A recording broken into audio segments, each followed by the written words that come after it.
Hello viewers, स्वागत है आप सभी का हमारे चैनल ज्योतिष ज्ञान में। जन्म कुंडली के 12 भाव हमारी लाइफ के हर पहलू से जुड़े होते हैं।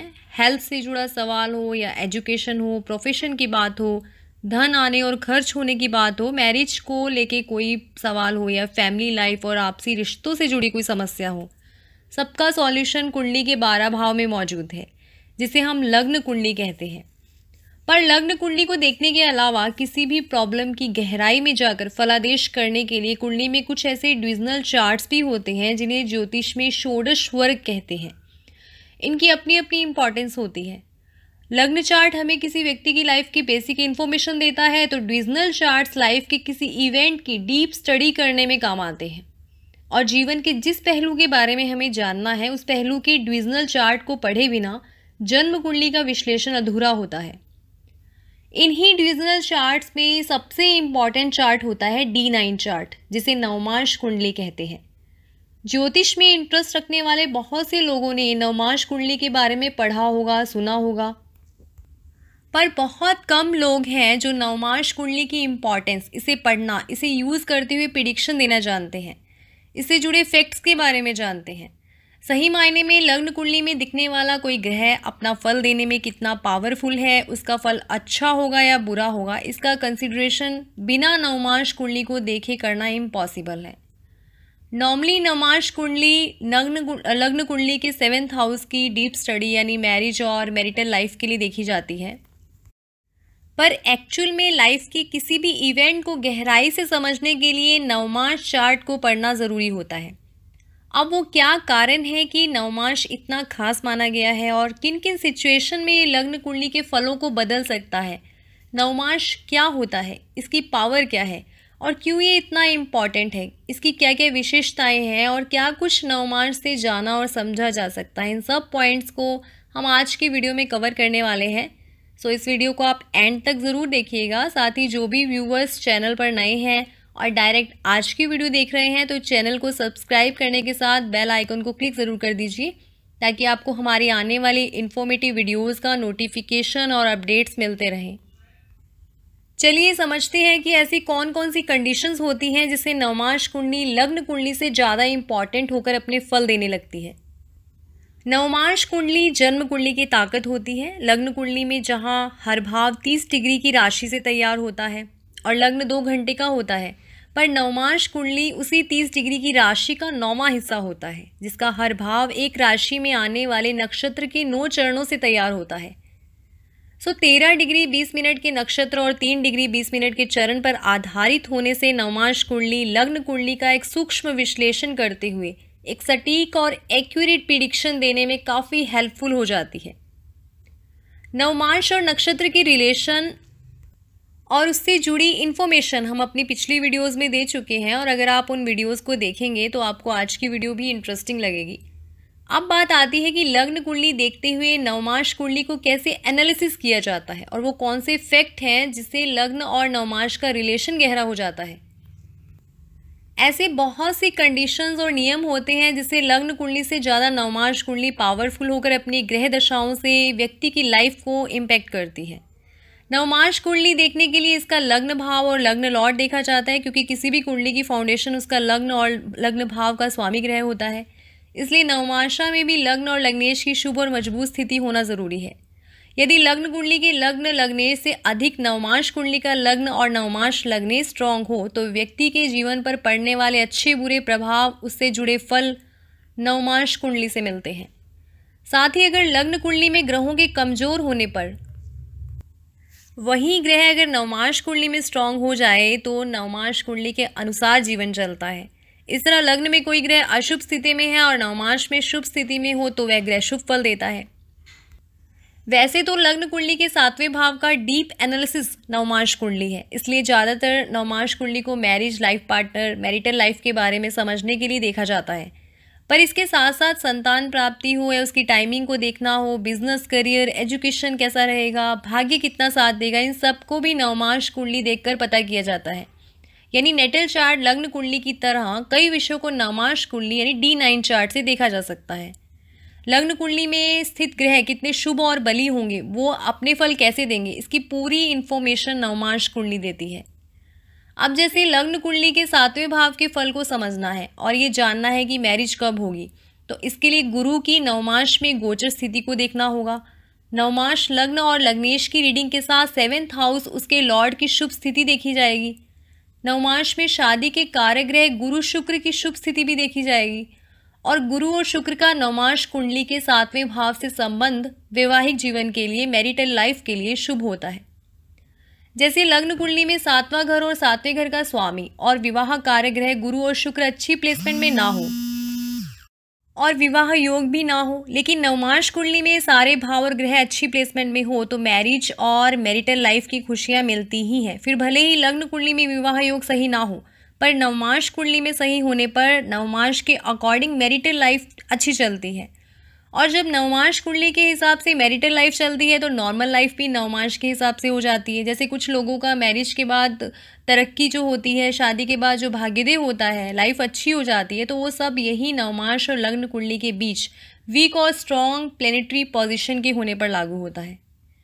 मेल पर्सन की नवमांश कुंडली का 7th हाउस उसकी वाइफ के बारे में बताता है, तो फीमेल की नवमांश कुंडली उसके हस्बैंड और मैरिटल लाइफ को रिप्रेजेंट करती है।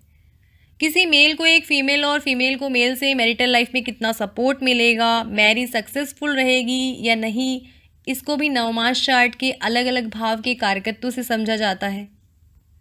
मैरिज के साथ साथ 7th हाउस व्यापार भाव भी होता है। सो पार्टनरशिप और डेली वेजेस का भी ये भाव होता है। सो मान लीजिए आपको अपने व्यापार और पार्टनरशिप के बारे में जानना है, तो नवमांश में 7th हाउस और इसके लॉर्ड का लाभ भाव यानी 11th हाउस और धन भाव यानी 2nd हाउस से शुभ संबंध होना चाहिए। इसके साथ ही व्यापार के कार्य ग्रह जैसे सूर्य, गुरु, शनि और बुध मजबूत हो, ज़्यादा से ज़्यादा पॉजिटिव और शुभ होने ज़रूरी हैं। बहुत बार देखा गया है कि कुंडली में कोई शुभ योग होने पर भी उसके शुभ फल नहीं मिल पाते। इसका कारण कहीं ना कहीं नवमांश और नवमांश कुंडली के ग्रह योग होते हैं। लग्न कुंडली के उच्च और स्ट्रॉन्ग ग्रह नवमांश कुंडली में भी स्ट्रॉन्ग हो तो वह ग्रह अच्छा फल देता है। इसी तरह लग्न कुंडली से ज़्यादा नवमांश कुंडली का लग्न बली हो और उस लग्न कुंडली से ज़्यादा नवमांश कुंडली में राजयोग बन रहे हों तो नवमांश कुंडली के अनुसार इन योगों के राजयोग कारक फल मिलते हैं, भले ही लग्न कुंडली में शुभ योगों की कमी हो। जैसे कोई ग्रह लग्न कुंडली और नवमांश दोनों के लिए योग कारक और केंद्रीय त्रिकोण में हो, नवमांश कुंडली में भी बली होकर केंद्रीय त्रिकोण में हो, तो ऐसे ग्रह के फल बहुत शुभ मिलते हैं। ऐसे ग्रह की दशा बहुत अच्छी जाती है। जैसे नवमांश में अगर 7th और 9th लॉर्ड सप्तमेश भाग्येश का शुभ संबंध हो जाए तो शादी के बाद निश्चित ही है कि भाग्योदय करवाएगा। इसके अलावा लग्न कुंडली में 4 से 5 प्लैनेट्स की पोजीशन कमजोर है और नवमांश कुंडली में वो स्ट्रांग है, शुभ योग बना रहे हैं, तो ग्रह अपने शुभ परिणाम अपनी दशा में देंगे। फॉर एग्जाम्पल मिथुन लग्न की ये जन्म लग्न कुंडली है और जिसका नवमांश धनु लग्न का है। अब मिथुन लग्न में पहले भाव में केतु बैठा हो जो कि यहाँ नीच का हो जाएगा, साथ ही यहाँ लग्नेश बुध भी ज़्यादा स्ट्रांग ना हो, भाग्य स्वामी शनि और 7वें और 10वें भाव का स्वामी गुरु भी कमजोर हो या शत्रु राशि में हो या शत्रु ग्रह के साथ हो, लग्न को भी कोई शुभ ग्रह ना देखता हो, साथ ही कोई शुभ योग इस लग्न कुंडली में ना हो, पर नवमांश में प्लेनेटरी पोजीशन इससे बिल्कुल हटकर हो, अलग हो। जैसे धनु लग्न की नवमांश कुंडली में लग्न लॉर्ड गुरु 5वें और 9वें त्रिकोण भाव में बैठकर लग्न भाव पर दृष्टि डाल रहे हों, कर्म स्वामी बुध और भाग्य स्वामी सूर्य भी स्ट्रांग हो, तो लग्न कुंडली के जो ग्रह कमजोर या नीच स्थिति में थे उनका बुरा प्रभाव ना पड़कर नवमांश कुंडली के ग्रह योगों का अच्छा प्रभाव व्यक्ति के जीवन पर ज़्यादा दिखाई देगा और लग्न कुंडली का प्रभाव ना मात्र का रहेगा। जैसे मान लीजिए किसी इंसान का बॉडी पार्ट, एक अंग खराब या कमज़ोर हो जाए तो वह अपने दूसरे अंग से अपनी बॉडी को संभाल पाता है। जैसे एक हाथ में कोई दिक्कत है वो तो दूसरे हाथ के सहारे सब कुछ काम करता है, तो ठीक उसी तरह एक स्ट्रॉन्ग नवमांश कुंडली लग्न कुंडली के कमज़ोर होने पर अपना सपोर्टिव रोल अदा करते हुए किसी की लाइफ को बदलने की ताकत रखती है। कुंडली में लग्न भाव या ग्रह नवमांश में वर्गोत्तम हो जाए तो लग्न कुंडली को पावर मिल जाती है। वर्गोत्तम ग्रह और लग्न के बारे में बहुत कम लोग जानते हैं। जब लग्न और नवमांश दोनों कुंडलियों का लग्न एक ही हो, यानी जो राशि लग्न कुंडली के लग्न भाव में है वही राशि नवमांश कुंडली के लग्न भाव में हो, तो उसे वर्गोत्तम लग्न कहते हैं। और जब कोई ग्रह लग्न कुंडली और नवमांश में एक ही राशि में चला जाए तो वह ग्रह वर्गोत्तम ग्रह कहलाता है।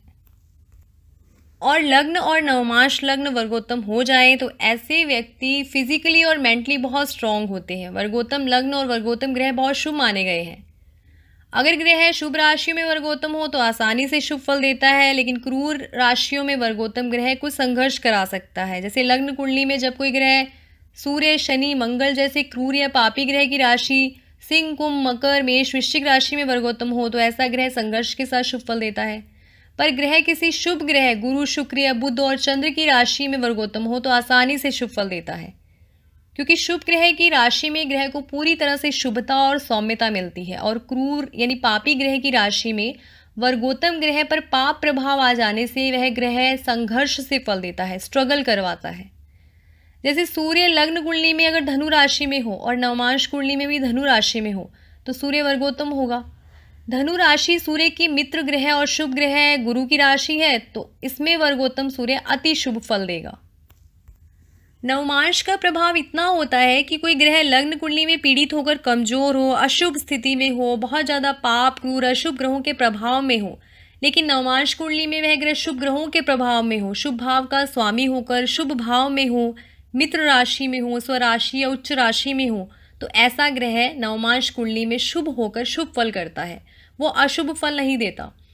इसी तरह जब कोई ग्रह लग्न कुंडली में अपनी नीच राशि में हो और नवमांश कुंडली में वह ग्रह अपनी उच्च राशि में चला जाए तो उसकी नीचता भंग हो जाती है और वो स्ट्रांग होकर शुभ फल देने लगता है।